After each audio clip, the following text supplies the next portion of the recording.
Hello, I called earlier about booking a room. You don't have anything available? Nothing at all on the 10th of June? Are you opening it today? Okay. We are Paul and Tom, and we are making preparations for a long journey. In 1999, we set off to cycle from the UK to Istanbul.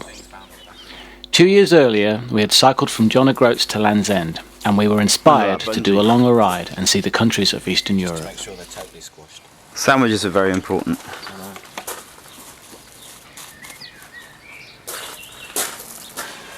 Let's go.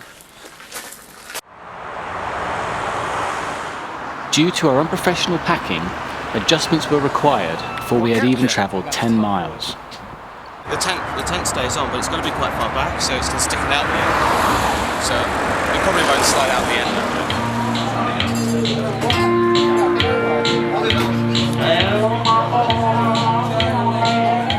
Once these technical difficulties were out of the way, we made good progress through the Midlands of England. We were heading north to Newcastle upon Tyne.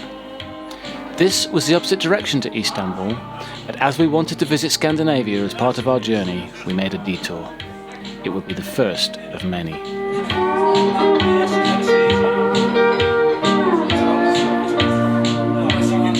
As we headed north, we passed through Yorkshire, and we knew that we were nearing the end of the English stage of our journey when we arrived at the Angel of the North, an impressive 20-metre high statue in Gateshead.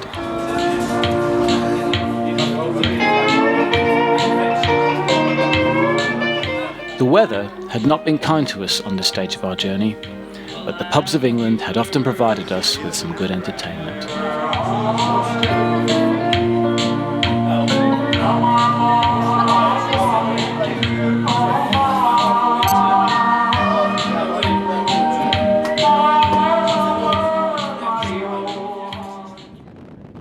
It took us 4 days to reach Newcastle, and after a day in the city, we left England by boat. We were determined to cycle every inch of the ground from Church Eaton to Istanbul, and no stages were permitted by bus or by train. For obvious reasons, ferries were allowed.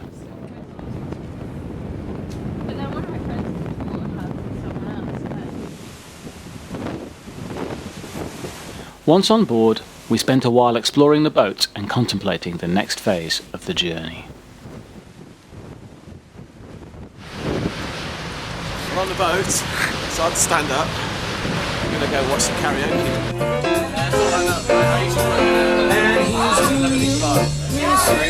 We then met a couple of Norwegian students who discussed English culture with us. No, the English culture is like you go to work, you come home and you change and you go to the pub, yeah? In Norway, you go visiting people, like your neighbours, instead of going to the public house.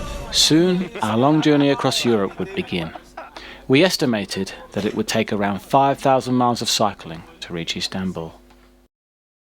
From Newcastle, we took a 24-hour ferry journey across the North Sea.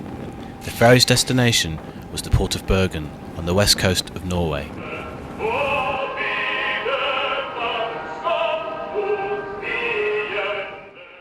Bergen has been a thriving port for over 1,000 years, and until the 1830s was Norway's largest city.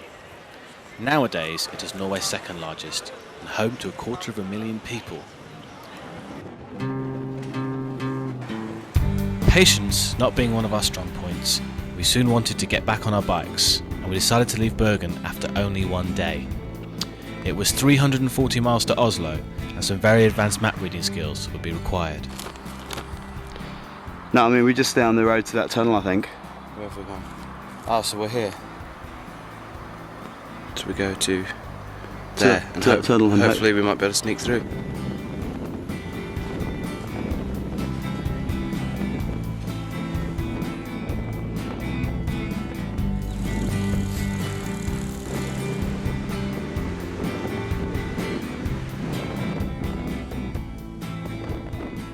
Over the next 2 days, we rode alongside spectacular fjords, which were carved out by glaciers thousands of years ago. Settlements were few and far between in this region, and the roads were carved straight into the mountains. Our fjordside journey ended at the town of Eidfjord, where we camped to prepare for a steep climb the next day.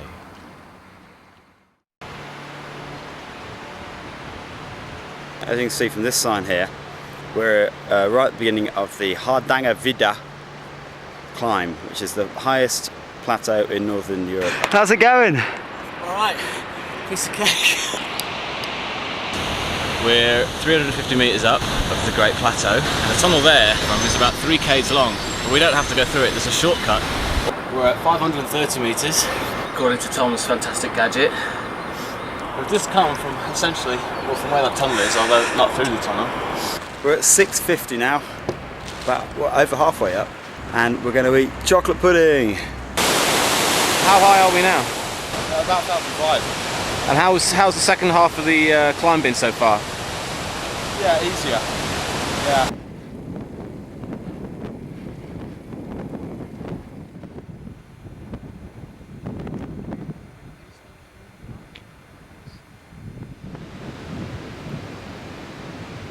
We made it. My first major climb. How high are we? 1250, my watch says 1275. It could be a 15 now actually. We spent the night camped behind a restaurant and were up bright and early. In our special awards ceremony at the end of the trip, each country we visited would receive an award. That camping spot caused Norway to be awarded the title Best Unofficial Campsite. At our next camping place, we were worried about not eating enough. We've gone quite far today, but it's all been downhill. But it doesn't make me any less tired, and we're not eating enough. Yeah, I think that's the secret. More food, even when we're not that hungry. Yeah. Enjoying the downhill ride, we continued our descent from the plateau, taking in the tranquil mountain scenery. We took a break in the town of Flo, where the local youth came to investigate. Them? You? No, flat England. On your voice? Oh. Yeah? We go till Oslo. Till Oslo. We continued our descent of the Hardangervidda at a blistering average speed of almost 13 miles per hour over the 115-mile journey. We had now covered almost 560 miles in 2 weeks, and were about to spend our 9th night under canvas. The campsite we found was basking in the late evening sun. 20 to 10. 20 to 10, and it's burning. The shadows are long.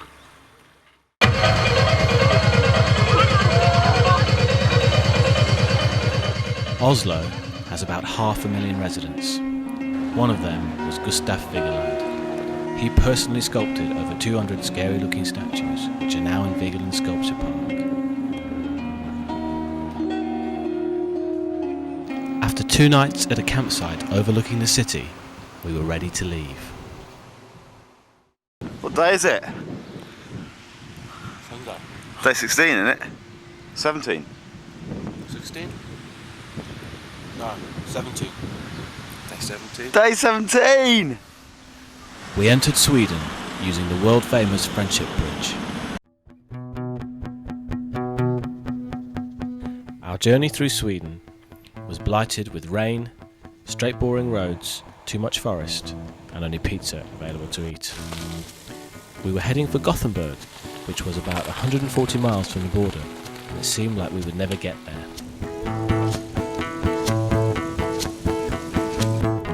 In contrast to Norway, at our end of trip awards, Sweden was awarded the title of dullest country.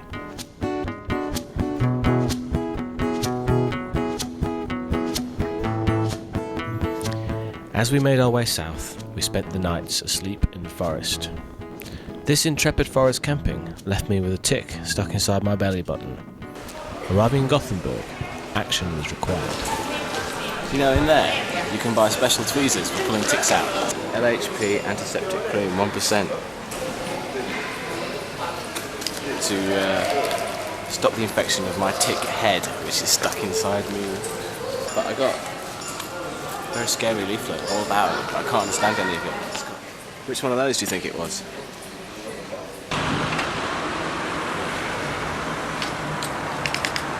If you're coming to Scandinavia, don't stay in youth hostels. You can't check in until 4 o'clock at the very, very, very earliest if you're dead lucky. We're actually outside the Globe Internet Cafe, which is closed because today, while not actually a public holiday, is the day before a public holiday, which is worse. And it is worse, believe it or not, because some things are closed today which are open tomorrow, and tomorrow is Midsummer's Day.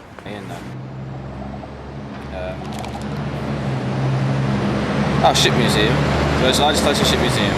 Open till 6. Submarine destroyer, lightship, tugboat, through boat, museum, restaurants, cafe. So this is the ship museum.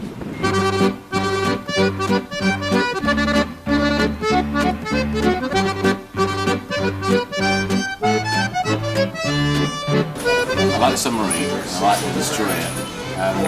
The other boats are just kind of floating there. Gothenburg is Sweden's second largest city, but we had heard that Copenhagen was much more exciting, so after 2 days we left. We're on the main road to Malmö. It's not quite the main road, but it feels like the main road. The roads to Sweden are really long and straight and flat.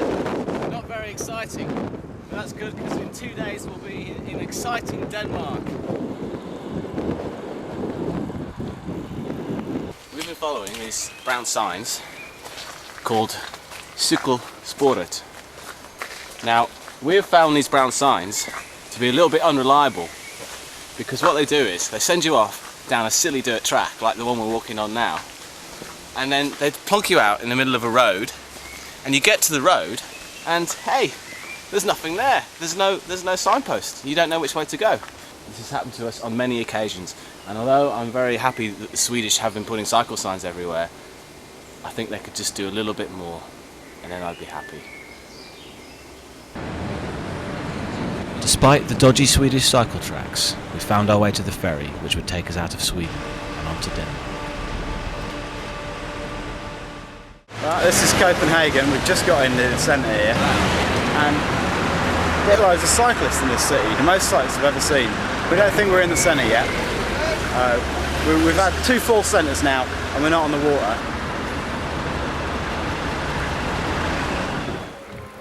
We were lucky enough to have a friend called Katja who lived in Copenhagen, and so we made her take us sightseeing. In return, she made us go up the Church of Our Saviour, which was pretty scary, but has great views of the city. Before we took a tour on the canals, we wanted to try out the free city bikes, and I wondered if people were ever tempted to nick them. Because the problem was that, as you said, that why is not people not just stealing them? And that was happened. People were just like leaving them too far out, so there was no use for them, because when everything is free, people don't care about them. Wow. But it's been a bit crutchy, but people like it. Are they hard to ride? I don't know, I never rode one though. Have you not? No. I just got my own one. Yeah. We spent a few days in wonderful Copenhagen, hanging out, eating and drinking, and touring the canals. We stayed with Katja's friend Peter, who made us stay out late watching rubbish TV, and so we were often quite tired. Copenhagen's many canals are enjoyed by all walks of life, and it's a popular place to relax.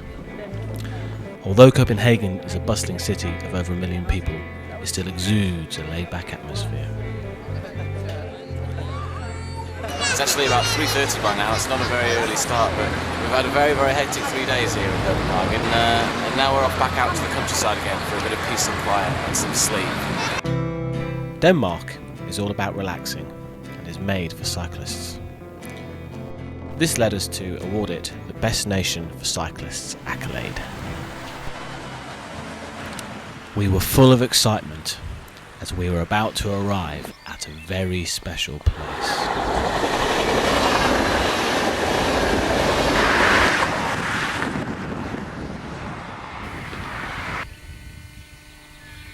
And you may think that there's nothing special about this particular place, but in fact it's very, very special. For this is the place where we have completed 2,000 kilometres. We have cycled these bikes from the sunny shores of England, and this is where we ended up exactly. Now, we were planning to have a beer on this particular spot, but being as we're really poorly organised, we didn't actually manage to stop and buy any, so we're just going to take a moment's silence.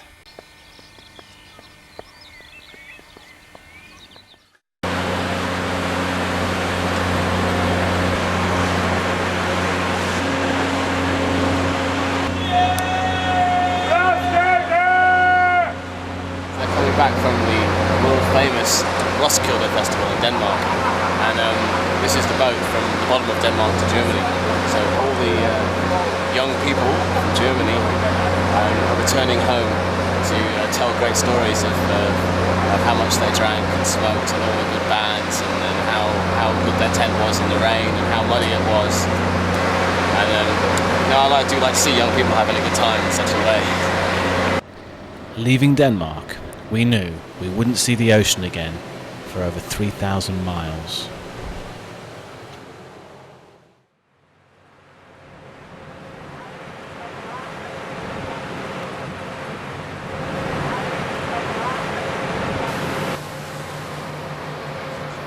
Entering Germany, we had covered 1,271 miles in a mere 31 days. Our first task was to locate our bikes and find our way off the ferry. Leaving the rundown port of Rostock, we ventured out into the empty and eerie countryside of the former East Germany. Soon, we had absolutely no idea where we were.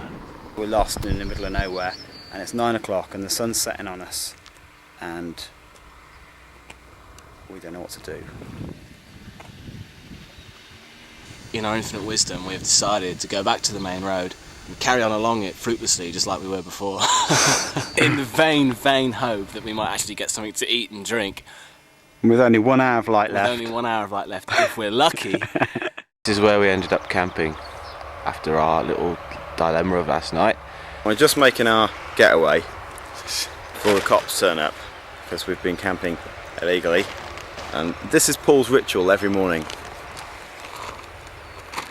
To date, we had camped 9 nights in the wild with no facilities, but actually finding a campsite brought with it its own problems.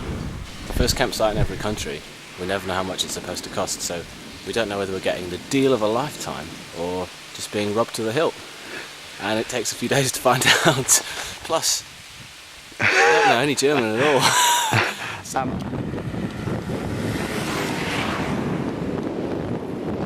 Where are we? We're about 60 km from Berlin, as you can see behind me. Well, you can't see that we're 60 km from Berlin, but you can see the road. We cycled relentlessly on, and after 35 days on the road, we hit the vibrant city of Berlin. Berlin is a city steeped in history, and the commanding views from the TV tower allowed appreciation of the metropolis in its full glory. The old divide between East and West was still apparent, and for sale. We took a trip to the Russian-German Museum, which during Soviet times was snappily titled the Museum of the Unconditional Surrender of Fascist Germany in the Great Patriotic War of 1941 to 1945. The actual signing of the surrender in 1945 took place here. We've just been in the Russian-German Museum in Berlin. This was kind of more about the end of the war, the dividing up of Berlin and East Germany from West Germany, and some of the Nazi atrocities. It was pretty interesting, but it was only in German and Russian, so we couldn't understand most of it. Here we are in Berlin. It's very noisy, so everyone's got a whistle. Ask me why? I'll tell you why. Because we're at the Love Parade. Well, we're not actually at the Love Parade, we're on our way to the Love Parade, although we probably won't get anywhere near it because of all these people blowing whistles. The Love Parade was first held in 1989, 4 months before the Berlin Wall came down. During its peak in the late 90s, over 1 million people attended. It takes the form of a giant techno party, where people dance around and look as silly as possible, which perhaps explains its declining popularity. We're going to leave Berlin now. We're going to leave the wonderful Love Parade 99 at the Brandenburg Gate. We're going to head out to Poland because we're too old for this kind of thing.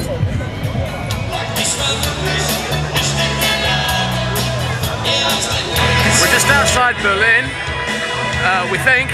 We don't know how we got here. We followed some roads and we went to a campsite and there was no one there. We put our tent up anyway.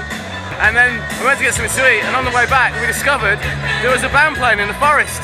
So we went to have a look, and there they are. And there's a lot of German people drinking beer, watching a band in the forest.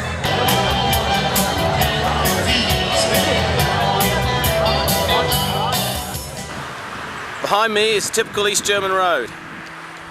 Goes on for 10 or 20 miles in an exact straight line, with trees all down the side and white paint on the trees.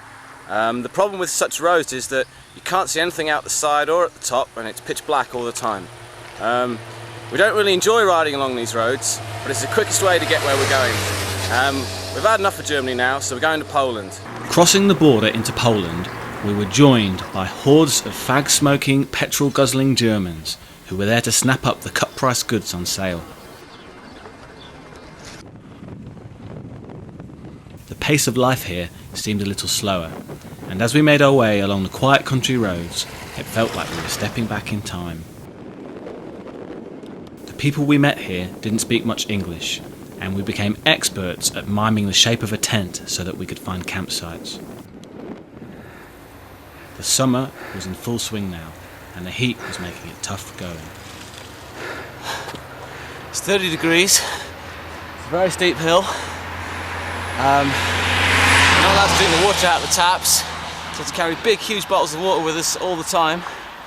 Luckily the sun isn't out all that much, because if it was, I'd be even more hotter than I am now.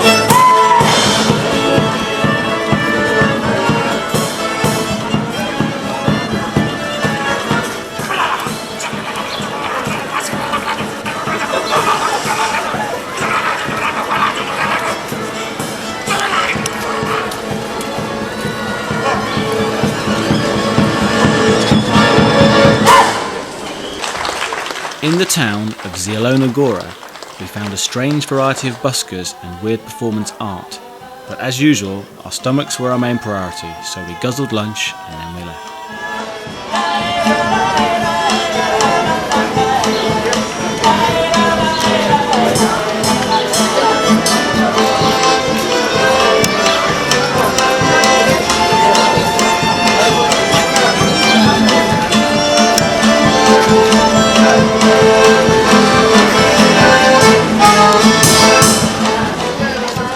Now covered more than 1,500 miles and had been on the road for 40 days.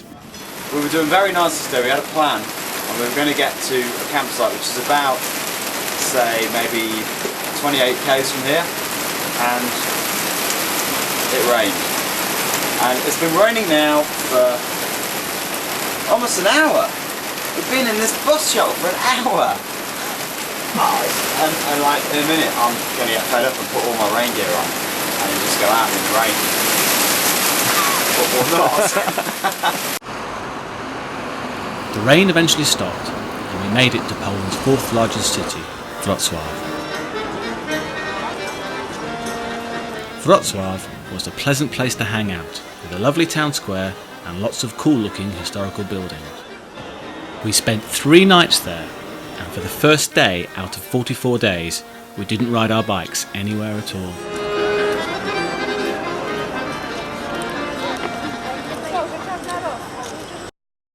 This could be our last full day in Poland, and I would like to say that I have enjoyed Poland very much.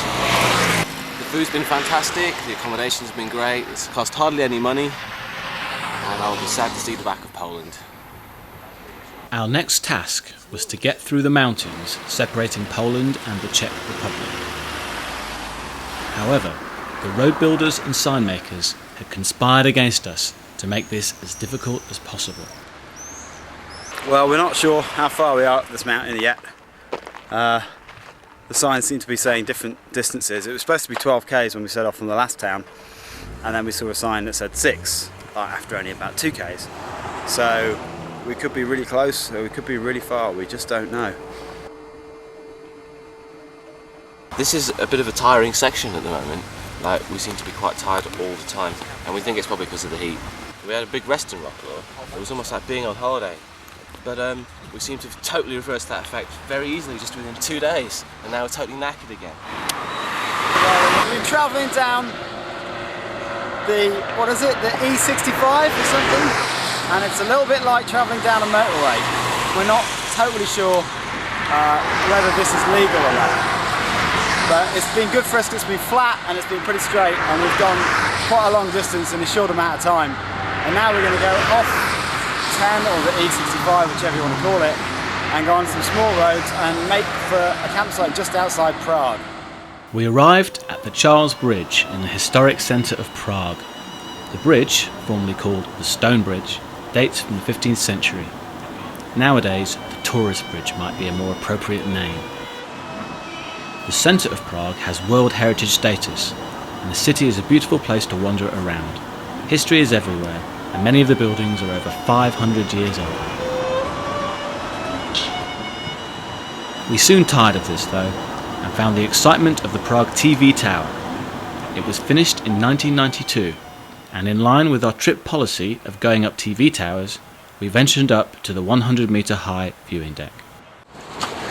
Back down on the ground, we headed for the water.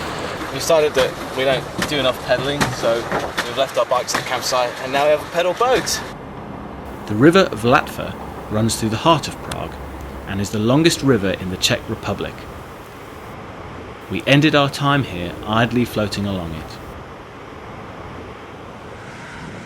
Back out in the Czech countryside, a tranquil atmosphere prevailed. This may have been the reason that we forgot to give the Czech Republic any award at all at our end of trip awards. In retrospect, we unofficially gave it the Very Scary and Eerie Sight award, after what we saw in the medieval town of Kutná Hora. At Sedlec ossuary, there are skulls and bones, lots of skulls and bones. Over 40,000 skeletons have been used to decorate this church, and the bodies originally date from the Black Death.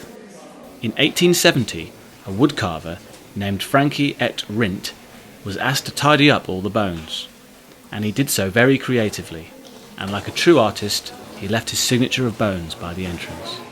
All the bones soon scared us off, and we fled back out to the countryside. The Czech Republic has given us many great things, including the word robot, the sugar cube, and of course Czech beer, which has been brewed here since the 12th century. The beer here was at rock bottom prices, and it was difficult not to indulge. Even the petrol stations had beer, but like fools, we still failed to get any for our next mileage celebration. This is our 2,108 mile celebration. It's a little bit late due to circumstances beyond our control, where Tom's bike had to be serviced overnight during that crucial 2,000 mile turnover point. So we abandoned that, but we never really officially celebrated it, so I'm hereby declaring this the official site of the 2,108 mile celebration.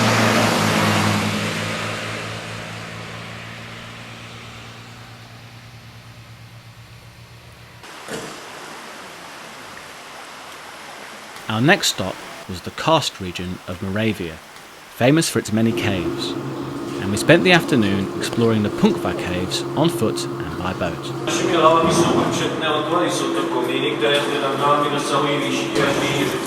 These caves were discovered in the early 1900s, and the boat trip follows the underground Punkva River.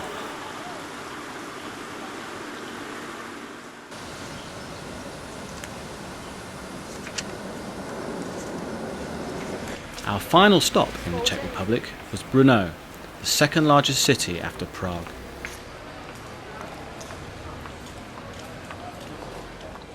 Brno was much quieter than Prague, but still full of nice buildings, and its empty streets and squares were a pleasure to wander around.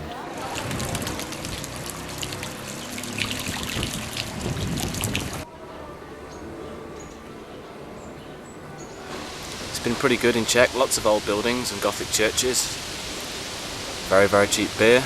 It's day 56 of the trip so far, and we've come 2,230 miles. We find ourselves at a campsite on the border of Czech and Slovakia.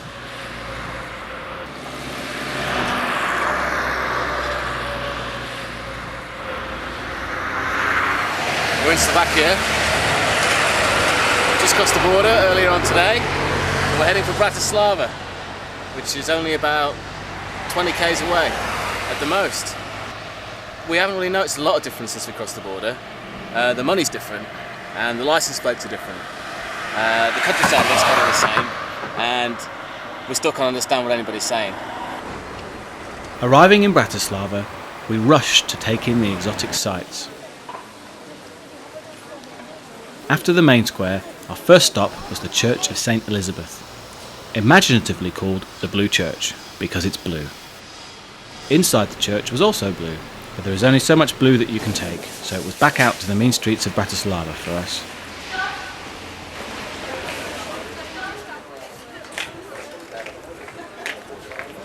Wandering the streets a bit more led us to the Slovak radio headquarters, accidentally built upside down. The highlight of Bratislava, though, was a breakdancer at Tesco's, dazzling the audience with his funky moves. We spent 2 days in the city, and although pleasant enough, unfortunate Bratislava would later be the recipient of our Dullest City Award.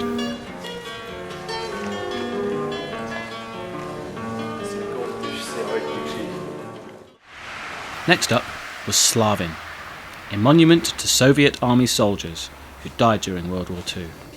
It stands over 40 metres high, was finished in 1960 and is situated on the site of a cemetery.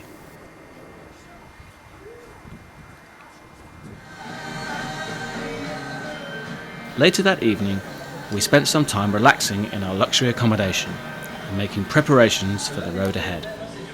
We had spent only 4 days and covered a mere 49 miles in the whole of Slovakia, but Vienna was calling, so it was time to go. We're saying goodbye to Slovakia, heading over to Austria and Vienna.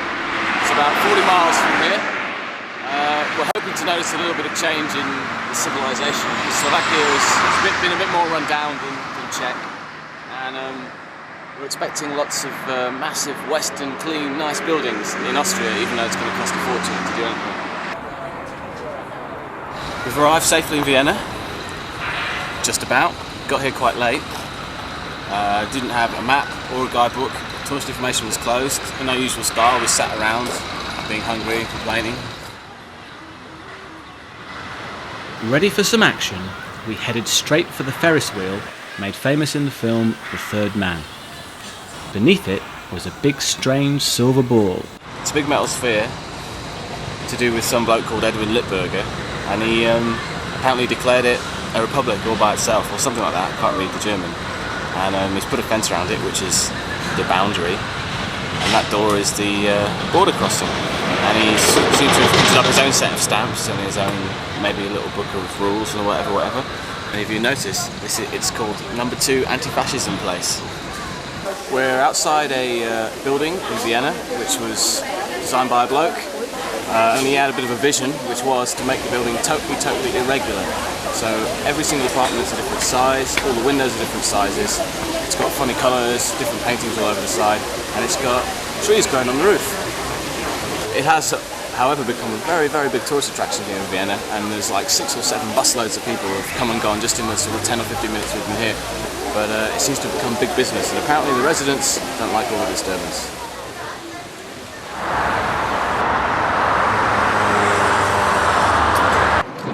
We're on the Danube Tower, which is the first tower we've been up that isn't actually a TV tower. It's not broadcasting TV signals from here. It was opened in 1964 and reaches to a height of 252 metres.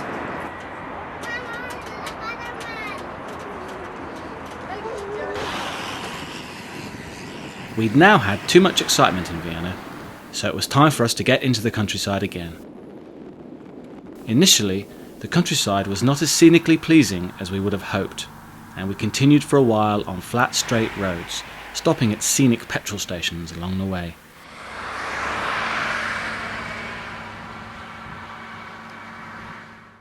A few days later, we found the scenic countryside we were looking for, and we were doubly excited as we were heading for a campsite where we would be able to see a solar eclipse. When we arrived, we were told we could probably only have 2 days because everyone's booked up the whole site for the eclipse. But then early last night she said, "Oh, because you're so nice, you lads, there's a little space under by that tree. There's no space we're sitting in at the moment. It's been reserved for about last year probably." The weather for the eclipse was a bit ropey, but we all settled down nicely with our special glasses for some eclipse viewing action. We were in Murchitslag on the line of totality, and it was August the 11th, 1999. Oh, it's a shame it's not clear. To see this eclipse, we had cycled for 71 days and covered over 2,300 miles. After our 41st night in the tent, it was time to hit the mountains. We're at 700 metres here. We've just come over a pass of 1,100 metres. We're heading to Graz, so we came over the pass at 1,100 metres, and with any luck, it's going to be downhill all the way to Graz, which is at about 230 odd metres.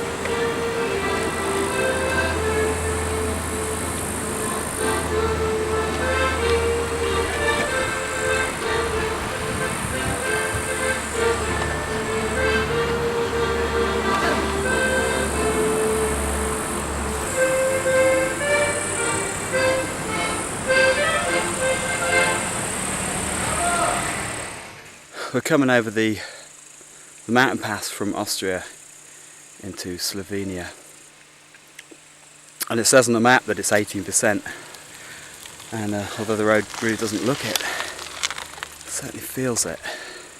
This is the end of Austria for us after 12 days. Hopefully everything's going to cost a lot less in Austria now, which should be nice.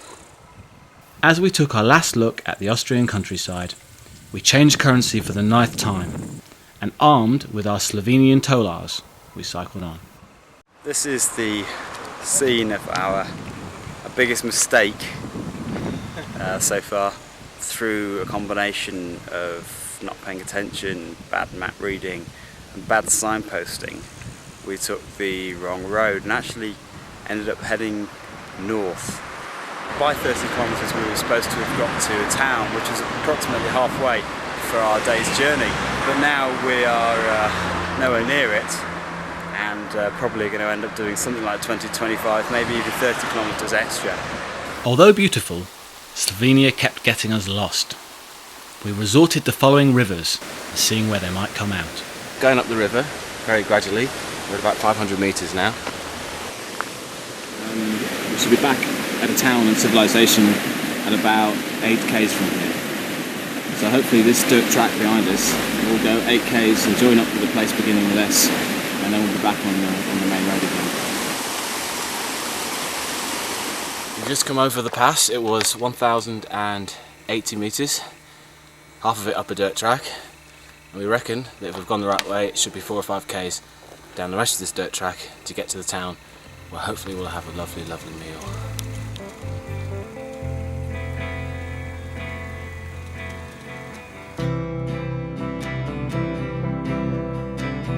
We were, of course, still lost, but at least now we were going downhill.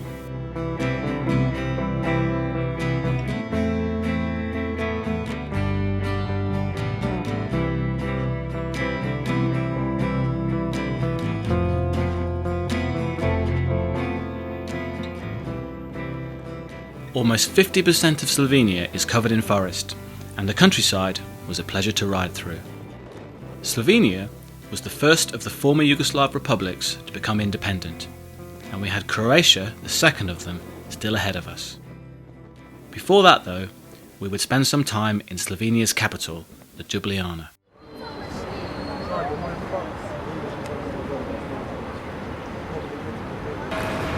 We're on top of the first skyscraper in Ljubljana, built in the 1930s.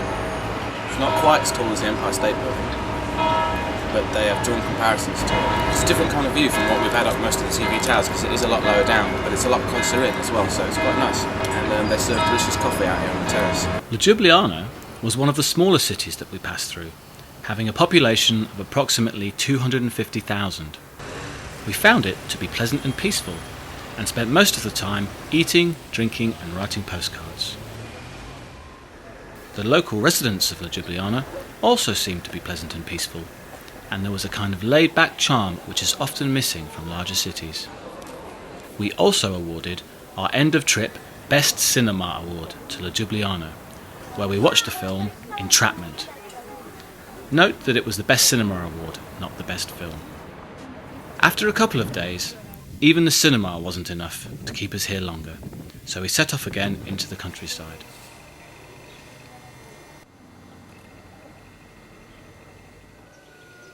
We stopped at a few towns on the way, but other than that, we were heading directly for Croatia.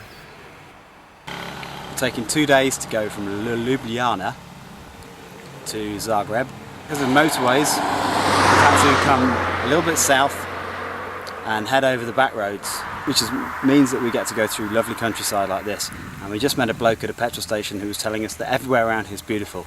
We get to go past some very nice towns. And so, after 228 miles and 5 days in Slovenia, we moved on.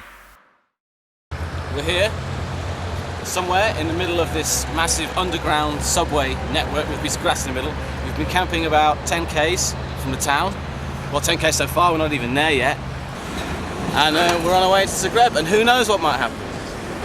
We initially found Zagreb to be a little weird and run down. It felt less affluent than the other cities we had been to, and had an odd kind of atmosphere. There are about 1 million people living here, but the streets seem strangely empty. An unexpected bonus, though, was being able to give Zagreb our end of trip award for Best Internet Cafe. The Croats are apparently responsible for the inventions of the tie and the ballpoint pen, and so modern office life would perhaps be very different without them.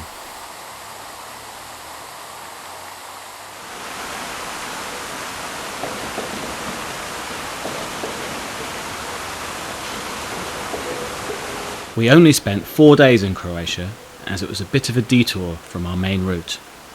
Time was pressing on, and Hungary was calling.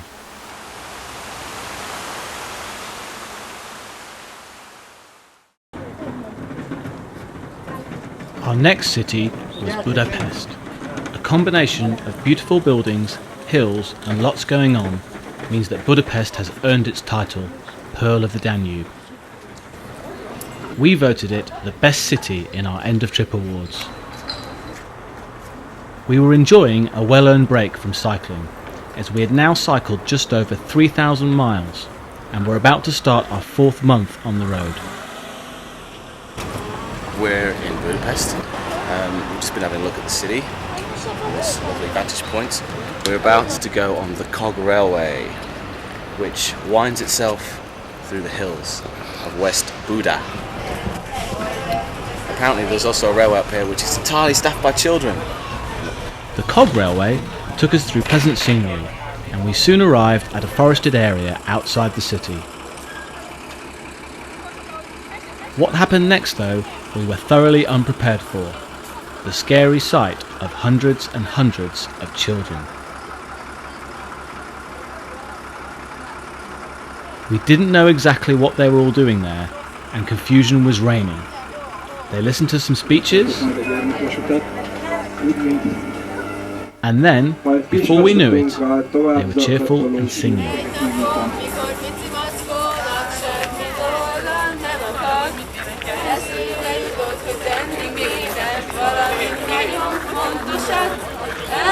We decided we should leave Budapest as soon as possible. We're on our way out of Budapest, and we've not got a very nice day for it, unfortunately. The Dems brakes. We think we're going on the right road, highway number 4, all the way for 100 k's to the next campsite. Unfortunately, it is illegal to ride along highway 4 on a bicycle, but we neglected to follow these rules the whole trip so far in Hungary, so we're going to just carry on breaking the law. Highway 4 was especially unpleasant, but unfortunately there seemed to be no other roads at all on this side of Hungary. This road is very, very busy!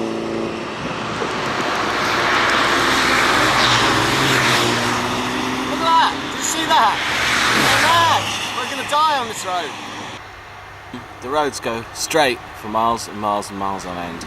It's totally flat, it's raining, it's cloudy, there's thousands of cars going past us, there's no scenery to speak of whatsoever. I still feel ill. It's still 15 k's to the campsite.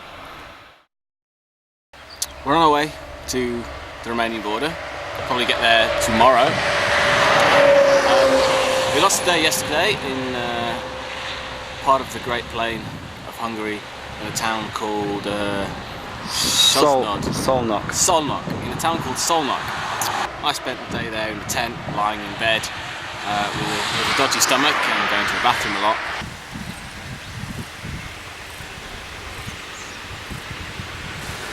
The highway builders of Hungary, they could do with putting a few more roads in. If you want to get anywhere that's more than 50 k's from anywhere else, you have to go along National Highway, either from 0 to 9. And these roads are very straight and flat and chaotic. And what's more, you're not supposed to cycle down them or drive tractors or horse and carriages. But basically, because there's no other way of getting anywhere, the roads are blatantly full of cyclists, horse and carriages and tractors. It's really windy. The wind's blowing at about, I don't know, 25 miles an hour or something, straight in our faces, down the longest, straightest road that's ever been built in EU money. And it's taken us hours and hours and hours to get anywhere.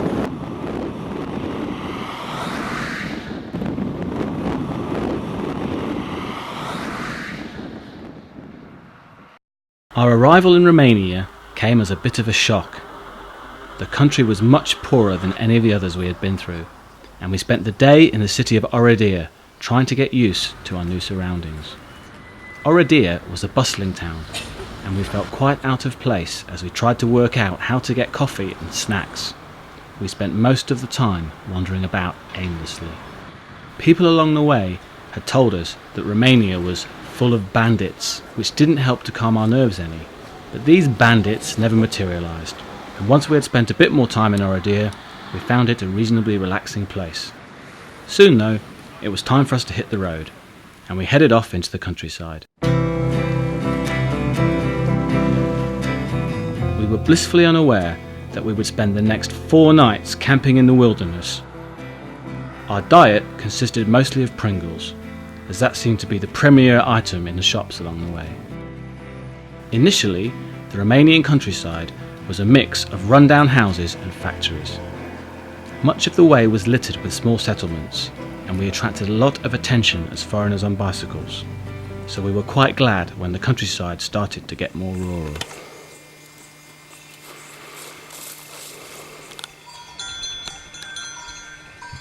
We continued on through striking alpine scenery, and we passed through many small villages as we cycled up and down the valleys and peaks.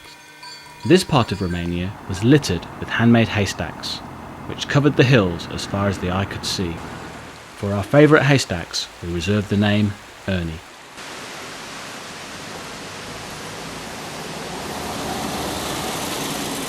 This is our 3rd day in Romania. It's not really like anywhere else here at all. The main example being there's no way to get any food. When we go into places called restaurants and ask for menus, they do things like bring out a bowl of fish and say this is what's for dinner, or we got an omelette yesterday, but it's a bit tricky because it's just whatever they've got they give you. The roads are very, very nice. It's all mountainous, it all goes through the mountains, it's very, very pretty. There's villages strewn along the way,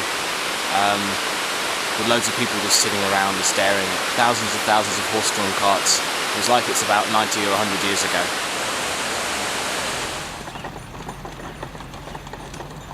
The rural bliss was not to last for long. Soon we found ourselves on a dirty, polluted, smoke-filled highway. Old factories lined both sides, and broken windows and knackered pipelines were the order of the day. We were approaching the perhaps appropriately named town of Turda.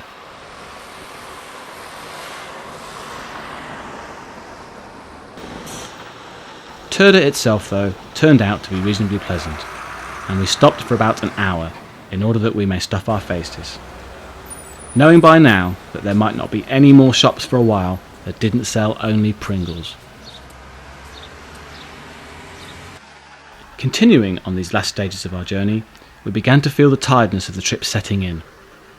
We would spend more time getting across Romania than any other country, a total of 522 miles over a 13-day period.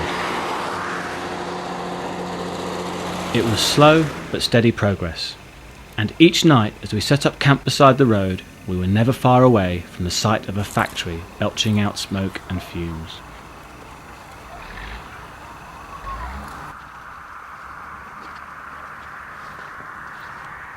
We were heading south right across Romania, and our next stop would be Sighisoara, once home to the legendary Count Dracula. Sighisoara is an ancient fortified city, and some of the newer parts of the town were also quite pleasant to wander around. Our main aim, of course, was to find Dracula's house.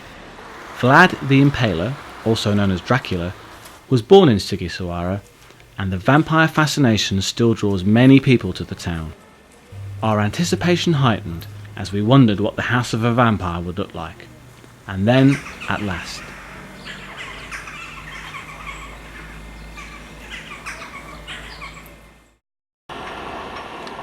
After the vampire house, everything was an anticlimax, so we departed.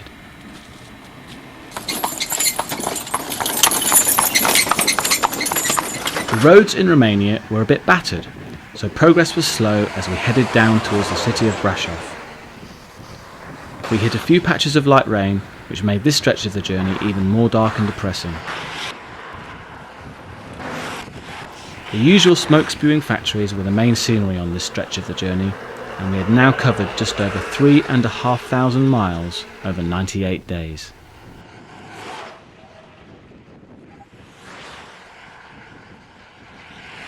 The rain and pollution made unpleasant riding, and it was a welcome relief when we finally got to Brasov. We found Brasov to be a rather nice place with an attractive main square. The business of the day for us was to get our hair cut. Having achieved this, we strolled around, taking in the abundance of nice buildings, and its location on the edge of the mountains was rather relaxing.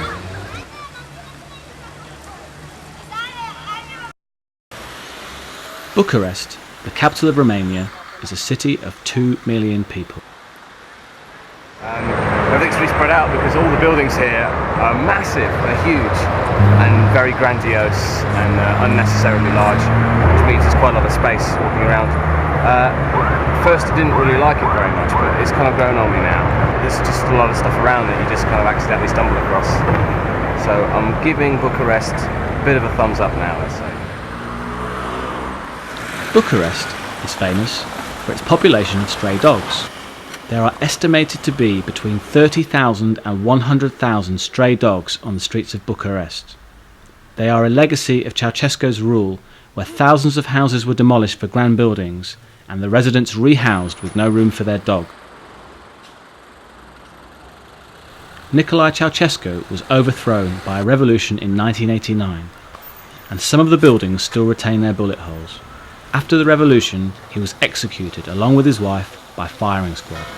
One of his legacies is the amazing Parliament Palace, also known as the People's House. It is the largest building in the world apart from the US Pentagon and contains over 1,000 rooms.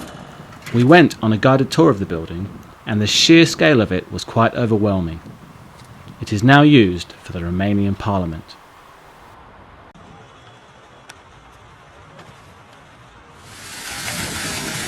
Our stay in Bucharest had been an enjoyable one. This was due in part to the Villa Helga hostel where we stayed for 4 nights. We later gave it our end of trip award for Best Hostel. We were now ready for our penultimate country, Bulgaria, and the last 650 miles of the trip. We were now well into September, and misty autumn mornings were the order of the day. Although Bulgaria had the same problem of rundown factories as Romania, and the same old-fashioned feel with plenty of horse-drawn carts on the road, we found that overall conditions were an improvement on Romania. So far we found that Bulgaria is a lot better off than Romania, it would seem. There's still a bit of dilapidation, but we've just been through small towns and we found places to eat, really nice food, really good hotels. And everyone is amazingly friendly. Every time we stop, people come and say hello, people wave at us when we're going past.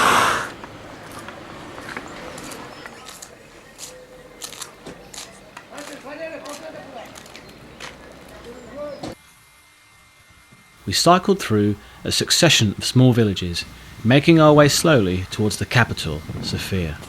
Initially, the roads were quiet and pleasant, but we soon confused ourselves and ended up stuck on a motorway with nowhere to go. We're on the motorway, unfortunately. Not sure exactly how we ended up here. We followed a road we said Sofia, and it took us straight onto this motorway. Our decision to take the motorway later ended in a fine from the Bulgarian police. Luckily, it was only £6. Sofia turned out to be a city with a good mix of architecture, containing plenty of churches along with the usual selection of communist monuments. We found Sofia to be a pleasant city for wandering. It has a population of around 1.2 million people and is located at 550 metres above sea level, below the Vitosha Mountains. We spent 2 days doing the usual sightseeing stuff, and one of the highlights was the Alexander Nevsky Cathedral, one of the largest Eastern Orthodox cathedrals in the world.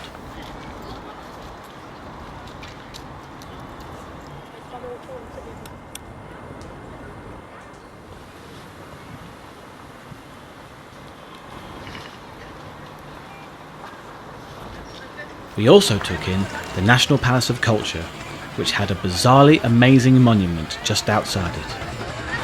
A 6 metre tall figure of a worker stands for the country's present and future. A wing symbolises the country's skyrocketing development in all spheres of life. Emblazoned in large Cyrillic letters on the base is a quote from the world famous Vasil Levski, and he said, "We are of the time, and the time is of us." Pretty impressive.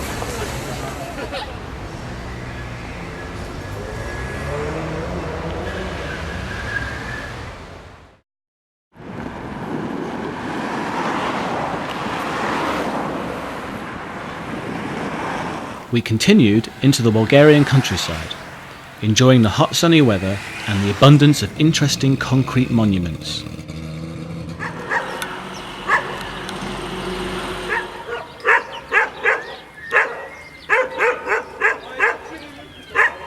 Some of the monuments, however, were a little unusual.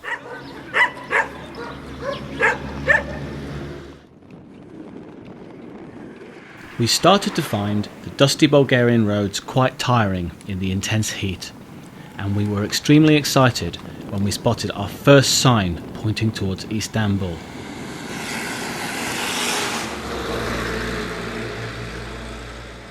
What do you think about that then? 192 to Istanbul. We're nearly there. Well, nearly there, in the loosest sense of the word.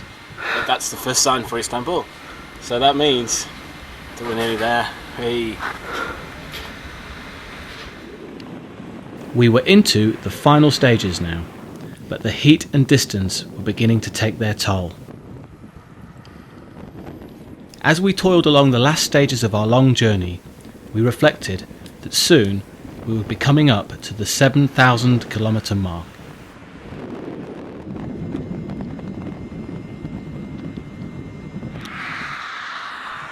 Despite the hard cycling, we had enjoyed our time in Bulgaria, and the friendliness of the people we met led us to give the Bulgarians the End of Trip Award for most out of their way helpful people.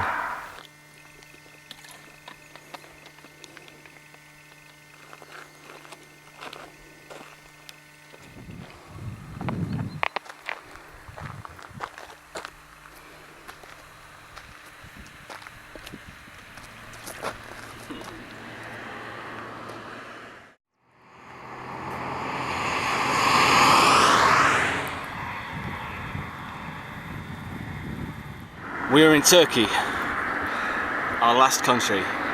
It's only 240 km to Istanbul, so we should be there in about 3 days. Unfortunately, the heat has risen to satanic levels. Allegedly it's only about 32 or 30 degrees, but in the sun it's more like 40 or 50.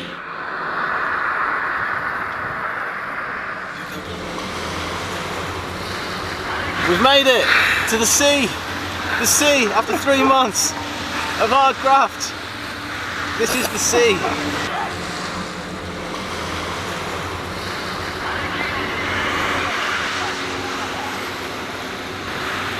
Today is our last full day of cycling. We started off this morning about 110 k's from Istanbul, and we're aiming to get kind of just before the suburbs, 30-40 k's away, spend the night, and tomorrow we cruise in. So this is the penultimate day of the trip, and after 3 months from the top of Germany, we're actually at water again, having crossed the entire continent of Europe.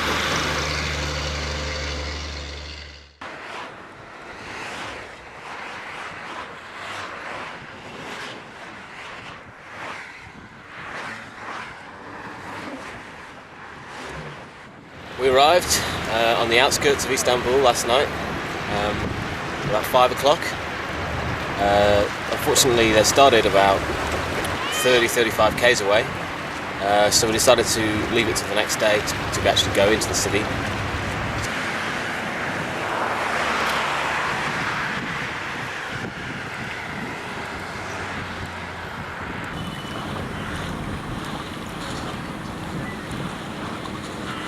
And finally arriving in Istanbul, it was difficult to believe that it would reach the end of our journey. Istanbul has around 10 million people, and the city was a feast of sights and sounds. We spent our days exploring the city and crossing between the Asian and European sides on the many ferry boats plying the Bosphorus. We had been warmly welcomed, and we also gave Turkey the award for the friendliest people.